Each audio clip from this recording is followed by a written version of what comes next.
Okay, so I think we're live now. So hi everyone. My name's Charlotte and I'm from Healthwatch Berry, and today we're going to be doing our Facebook Live with the Hearing Hub and Mark. So just a couple of quick things before we get going. So the live stream guidelines. So we want to be accepting. Everyone is welcome regardless of race, ethnicity, national origin or affiliation, sexual orientation, sex, gender identity or ability. We want to respect each other's boundaries, so we don't want to make advances or comments on appearance that might make someone feel uncomfortable. And we don't want to be rude by intentionally provoking, threatening or insulting anyone.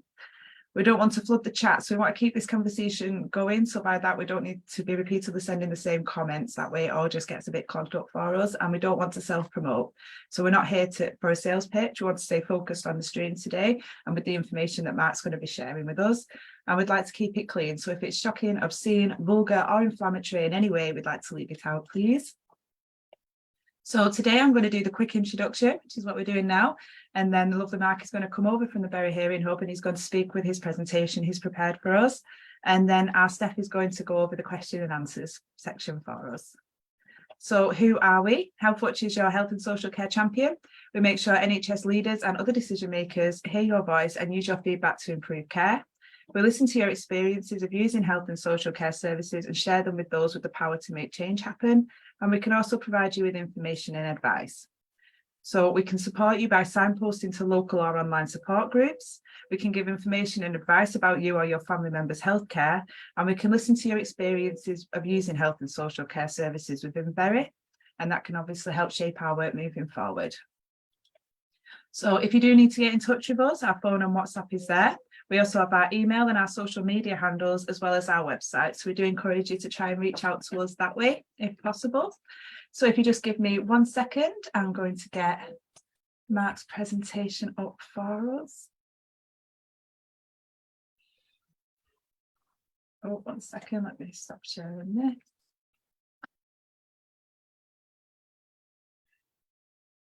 Oh, I feel like I've lost you. Let me just get this off. Sorry, 1 second. We're having a bit of a technical problem now, obviously.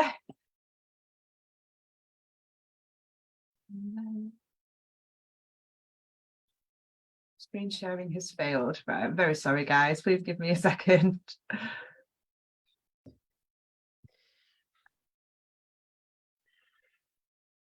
Okie doke.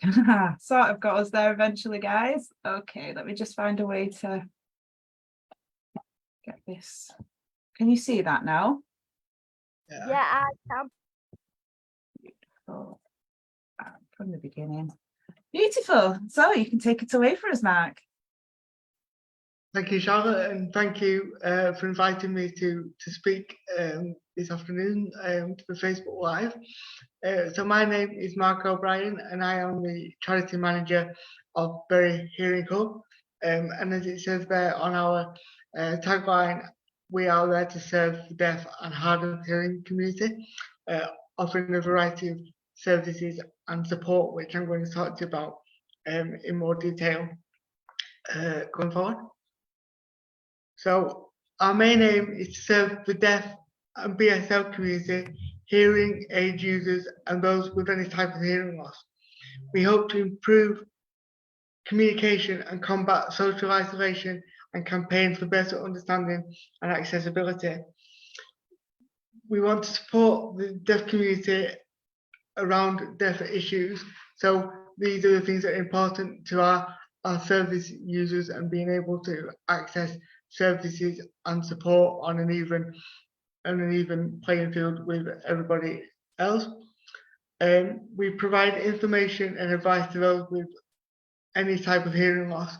So these are from people who are profoundly deaf and have perhaps been born with their hearing loss, to people who have developed hearing loss throughout life, or as a result of medical conditions. Presently, we're open 3 days a week at the moment, Monday to Wednesday, 9:30 till 3 p.m. And alongside working with our service users, we also want to educate and help the wider community to understand the deaf and hard of hearing community, and also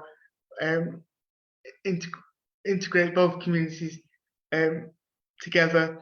And one of our main things for that at the moment is our new deaf awareness course, which I will have further details on later in the presentation.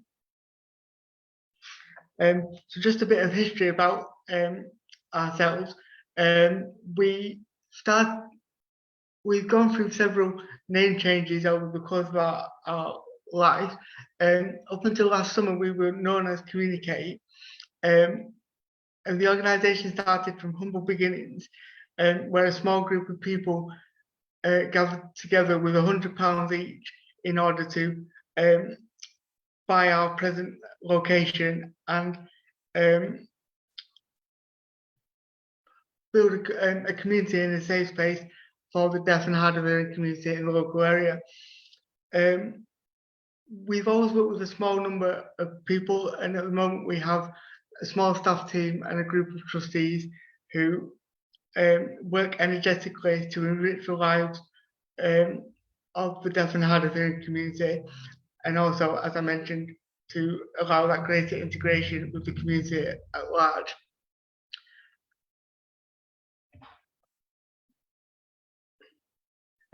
So the services that we presently offer are monthly. We have a monthly BSL ladies craft group, where a group of between 15 and 20 people come together to do a variety of crafts, from sewing to a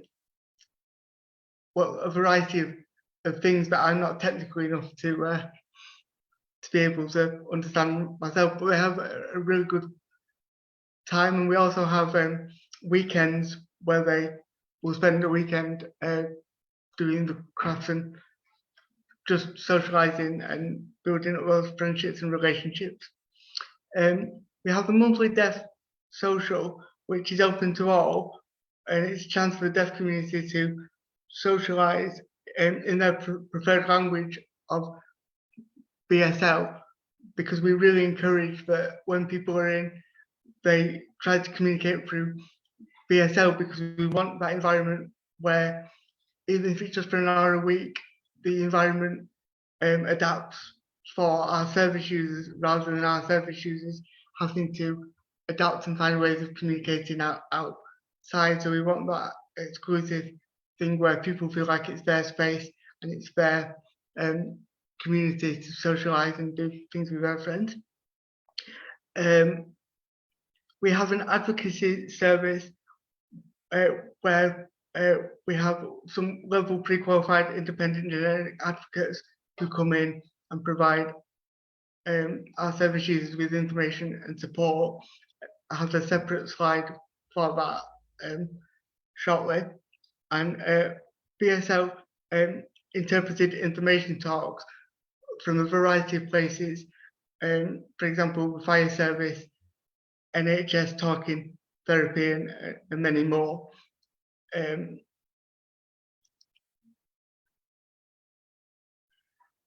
So, as I said, we have one of the main things we offer at the moment is our advocacy service. So we work with 2 level 3 independent generic peer advocates who deal with a range of queries, including helping people to apply for benefits. So this can be anything from PIPs payments to support and a range of benefits, and helping people attend benefit medicals, helping people to set up direct debit accounts, applying for travel passes and blue badges, council tax, housing benefits, helping people to make complaints if they're not happy with a service or they're not sure how to access things, job problems, help with legal aid and finding a solicitor, and also community care. So this is looking at things like help with housing or accessing services like doctors appointments or other public services which people may be struggling to access because they don't know the best way of accessing things for the first time.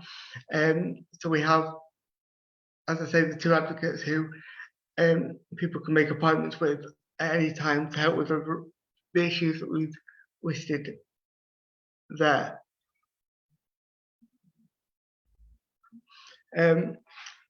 So, as I said, we work with people who have a wide variety of hearing loss. So this is looking at people who wear hearing aids. So we have assistive equipment sessions that we run with the Help of Bury Council and a company called Hearing Products International. At the centre, we also have reading and managing your hearing loss classes. So these are for people who have maybe developed their hearing loss as they've gone through life. So they've been able to communicate without the use of sign language. And these classes help people to develop techniques to be able to still communicate and to live an active and independent life. So alongside learning the skills of lip reading, attendees will also learn techniques of how to manage in social situations, such as busy environments. So they take place every Monday during term time, and at the moment we have two sessions, one which runs in the morning from 10:30 till 12:30, and one that runs in the afternoon from 1 p.m. till 3 p.m. Both cost £3 per session, and booking is essential for these sessions. At the moment, the afternoon session tends to be more for new people who are starting out on their lip reading journey, and the session in the morning is more of an established group.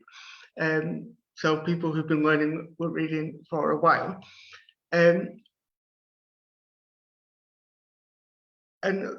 as I say, at the moment, they're not running because we're not in term time, but from September, we will have those sessions running.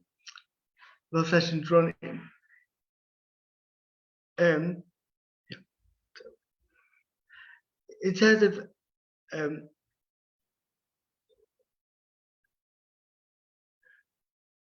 sorry, Matt, the slides went a little bit strange then, darling. I'm sorry. It's all right. What can you do with technology? I know it's turned on us this morning, hasn't it? Well, this afternoon, honestly. Yeah. So, in terms of assistive devices, there are a variety of devices available to assist people with certain things that they might be struggling with. So, an example might be a louder decibel telephone, so it rings louder, so people are able to hear it, or devices that you can connect to your TV so you can hear them more clearly. And we work in partnership with Bury Council and Hearing Products International to provide those services. We do have a limited range of assistive devices available here for people to try. So people can come in and try out what we have available before they decide if it's something that they feel would be of benefit to them, and therefore they would like to purchase. So the things that we have available at the moment are things like personal listeners, which people can plug into the TV, so it makes the quality of the program more clear and easier because it talks directly into the person's hearing aid. And we also have some of the flashing doorbells and things like that people can come in and trial before they decide if they want to make a purchase. But as it says on the slide, we also work in conjunction with Bury Council in order to provide a wider range of equipment, and we can help people to refer to either of those organisations if assistive equipment is something they feel would be of benefit to them. So in terms of what we as Bury Hearing Hub offer to the wider community, from September we are hoping to run some sign language classes. So these will be 30-week sessions where people can come in and learn the basics of sign language up to level 4. But we will initially just be starting with a level 1 class. The other thing that I don't have full details of that at the moment, because we're just finalising the details with our tutor, but our contact details are on the end of the presentation. So if people are interested in that, then we would encourage people to get in touch and have a further discussion with us. We also offer a deaf awareness course, so this can be for anyone from community groups to local businesses who are interested in learning more about deaf awareness. So that will be offered by our qualified tutor, who would come in and do a session between 1 and 2 hours, and just go through the course with you and help you, to be aware of some of the issues that people face and the ways that businesses and other groups can become more deaf aware. Reading classes, as I've already mentioned, we're looking to start a new term of those in September. Equipment sessions. So periodically we will invite people in from places like Hearing Products International and other companies, just to demonstrate some of their products and actually let people try them out to see what is of benefit and actually see how the products work, and hear from the people who design these products, so that people are aware what they're able to offer and what's on the market. And then the last one there is just room hire. So as we are a charity, we do have to find ways of raising money so we can continue to do our work. And one of the ways that we do that is to hire out some of our spaces for different activities. So again, we welcome individual inquiries, and we're happy to speak to anyone about individual needs and requirements. So our contact details will be further in the presentation for anyone who wants to get in touch and have a chat with us. And then just a quick summary of future plans.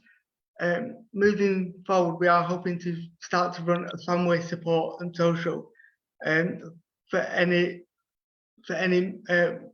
members of families affected by hearing loss. So this will be sort of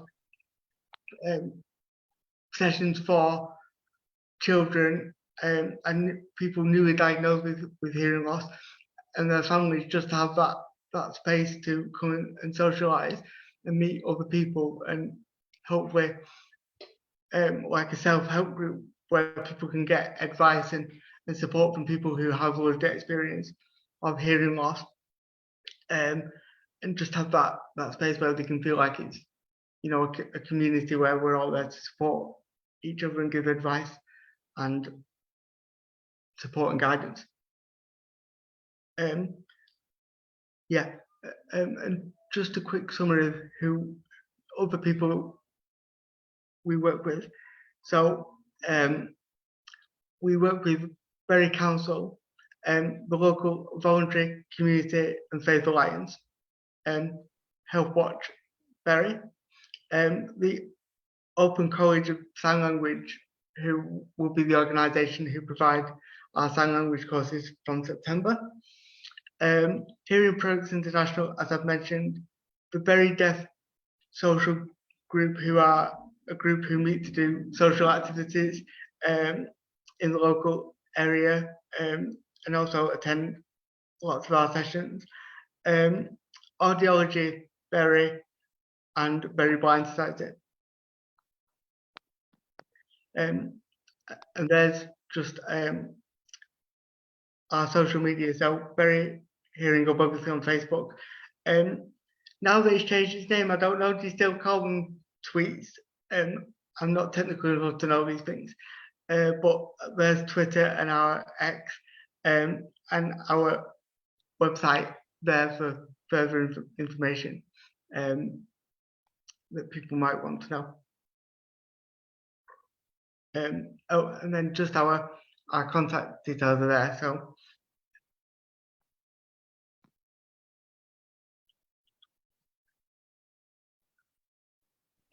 Right, that's beautiful, and that's just your opening times, is it? I think, and yeah, just as well. yeah. So we've got some questions for you now, Mark. Sorry, just 1 second. Let me get. Right, okay. So we'll just pass over to Steph now. He's got some other questions for you. Okay. We'll carry on. Thank you very much for that. That was lovely. You do a lot of work, Mark. Wow. Hi, Mark. Thank you. Thank you for that very informative presentation. So I've just got a few questions. My first one is, how would somebody know that they need to use a hearing aid? Okay, so what I'd say with that one is, if somebody's watching the television and they're struggling to maybe follow the program in the same way that they used to, or they're in a busy social environment and they're struggling to pick up conversation, or they're not feeling like they're following the conversation as well as they used to. So conversation is a bit more sort of stilted for them, and that might suggest that their hearing is losing the level that it was perhaps at previously. So that might be like the first indication that people might consider exploring hearing aids as an option. So how could they, like, so obviously with a hearing aid you would need to, like, obviously get a hearing test, and they're available from, like, where can people access like a free hearing test? A free hearing test available on the NHS? Yeah, so the first thing that we would advise people to do is to speak to their GP and ask for a referral to audiology, and then once they get the referral, they would then be invited to an appointment at audiology, and they would carry out the hearing test for them. So thank you, Matt. And Matt, next question, well, you've already answered that in the presentation. It was about the, if someone was struggling with the hearing aid, how they could access support, but you've already sort of answered that in the presentation, so, like, with the classes that you offer. So my next question, I suppose, would be, if someone is, like, struggling with British Sign Language, BSL, can they still access the services that your charity provides? Yeah, absolutely. As I mentioned in the presentation, we cater for a range of hearing loss. So that's both profound deafness or acquired hearing loss. So the options, I'd say, for people who aren't sure are, if you want to learn BSL, then we will, consider signing up to the courses that we run in September, or other courses that will be available. But if BSL really isn't your thing, then there's obviously the option of the lip reading classes as well, which is another kind of technique that people can use to still have that independence and way of communicating, but without having to rely on BSL or learning an additional language. Yes, of course, and thank you for that, Mike. And my final question would be, I know you mentioned as a charity, you know, you've got to find ways of making funds, and you do that through the room hire. But I'm just wondering, the courses you offer, like you're going to be offering the deaf awareness course to the wider community come September. So I'm just wondering, is there going to be a cost to the wider community for them sessions? Yeah, for the BSL course, do you mean deaf, or for the deaf awareness course? Just for all the courses in general, really, Mark. Yeah, so our deaf awareness course at the moment is offered at £199. So that would be for a group of people. And then with the BSL courses, I'm not 100% sure on the final prices, because we're still waiting for the people who deliver to tell us what it will be. But we're looking, we think, at about the £180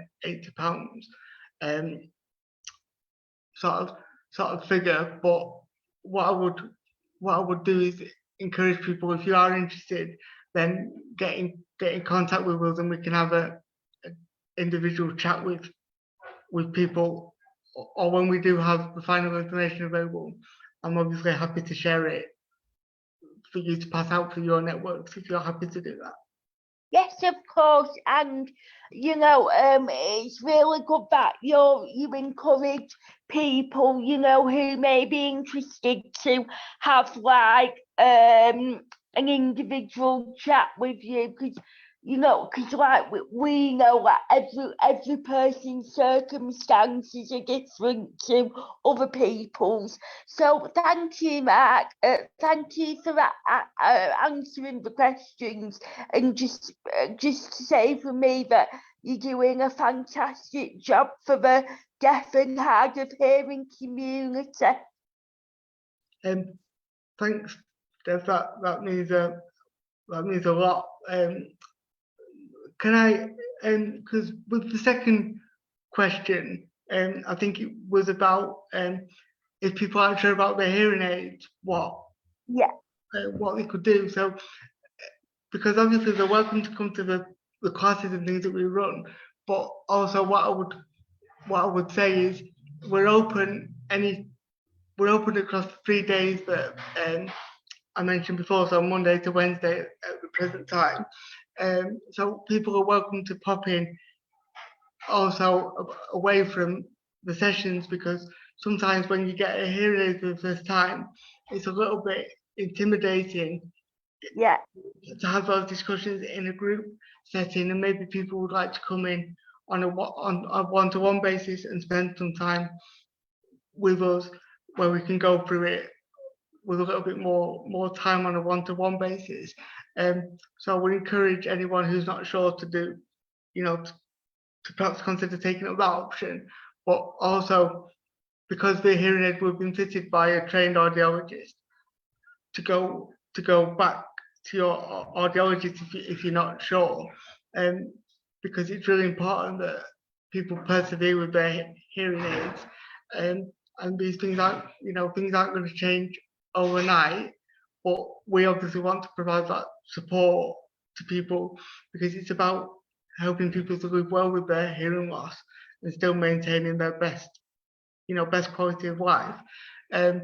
So I know that's how we feel as an organisation, and I'm sure audiology feels the same. So I would encourage people not to be afraid of asking questions either of ourselves or anyone else within Yeah, the and it's really good to know, Matt, that you know you're offering people, because it can be a bit you know, daunting for anyone who I'm not deaf, but for somebody who's got a disability, and so it can be a bit daunting. And you know, if you put someone in a group setting for the first time to discuss them sort of issues, then they may feel a bit daunted. But the one-to-one sessions, I think, will be really useful in getting people to come to you in order to get support with the hearing aids.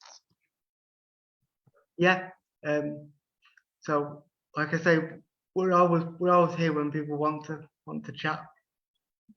Thank you, Matt. That's all my questions.